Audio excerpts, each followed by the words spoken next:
Okay, 5 minutes is up. So let us continue. And let us try to check your solution or your answer regarding our product of these two binomials and this one also.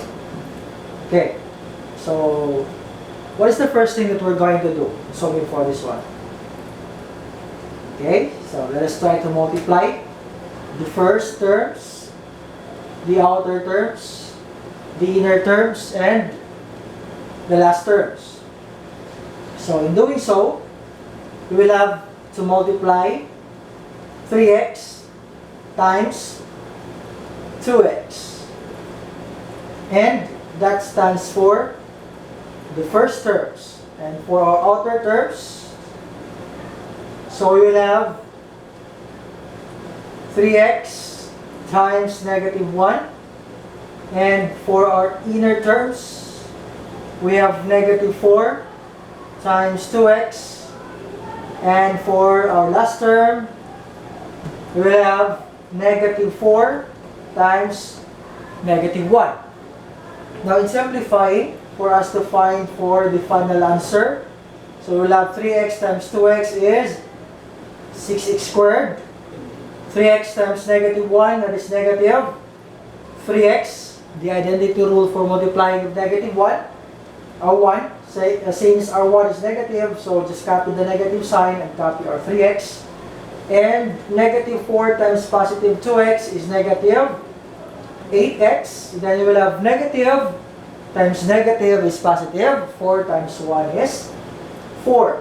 Then again, always remember that these two terms, your O and I, or our outer and our inner terms, will always be simplified. And for our first and last term, that will be our first and last term for our product. So here, we're going to simplify first our outer and our inner terms. So that becomes negative 3x and negative 8x. So when it comes to simplifying simply, we're just going to combine the two terms. So when we say combination or combine two terms, it means that it only has two possible solutions or two possible operations. That is addition and subtraction. So since we're going to combine both our negative terms, negative 3x and negative 8x, so therefore this becomes negative 11x. Okay? So if that's the case, we will now have our final answer and write it as one polynomial. And we will have 6x squared minus 11x plus 4. So that is our final answer. Did you get it right? Okay, good. If you have, and try next time if you fail to get the correct answer. Okay, let's proceed to number 5. Okay, I'm going to erase this one. Now for number 5, let's try to evaluate first our expression. If you can see that the first terms of the two binomials are the same.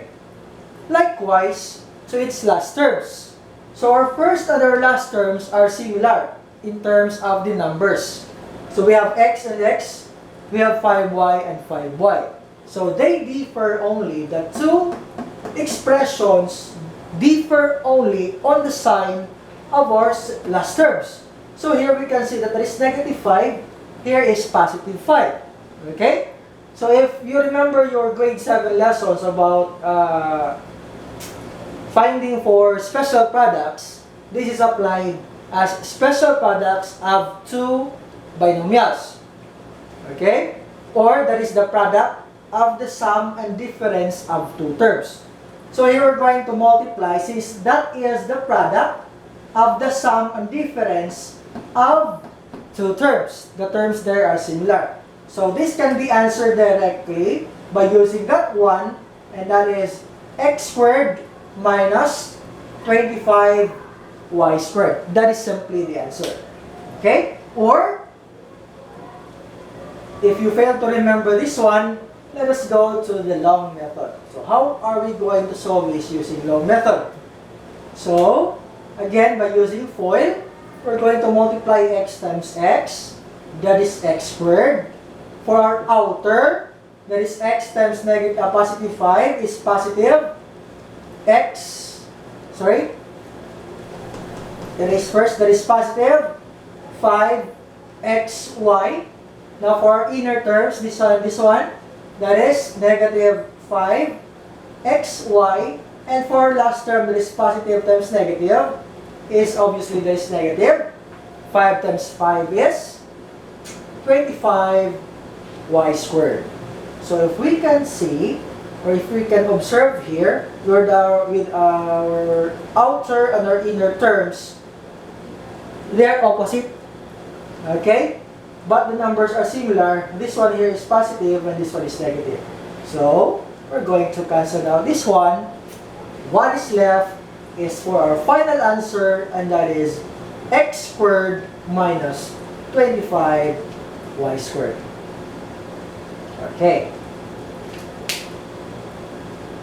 So that ends with our first lesson. That is only a preliminary of our main lesson, that is factoring polynomials. So this is just a recall of how you're going to factor our polynomials by the reverse method of factoring, which is product of polynomials.